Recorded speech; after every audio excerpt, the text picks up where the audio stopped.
എന്തായി കൊച്ചുവെളുപ്പകാലത്തെ മുതലാളി jewellery കൊള്ളടിച്ചു. Very good. എത്ര കിട്ടി?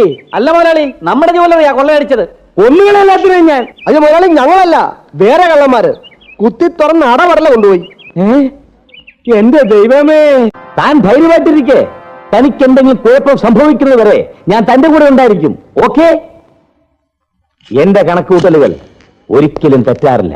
അത് പിന്നെ നല്ല ഒന്നാം തരം കാൽക്കുലേറ്റർ അല്ലേ മുതലാളിയുടെ കയ്യിലുള്ളത്? നമ്മുടെ കൂട്ടത്തിൽ ഈ നമ്പറിലേക്ക് തുറക്കാൻ അറിയാവുന്ന ഏക വ്യക്തി ബെന്നിയാണ്.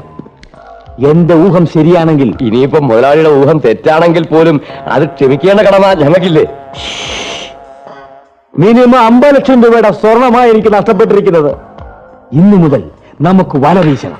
അപ്പൊ കള്ളക്കടത്ത് നിർത്താമെന്നാണോ? ഓ, വിഡിത്തം പറയാതെ ആ ബെന്നിയെ വല വീശി പിടിക്കണം.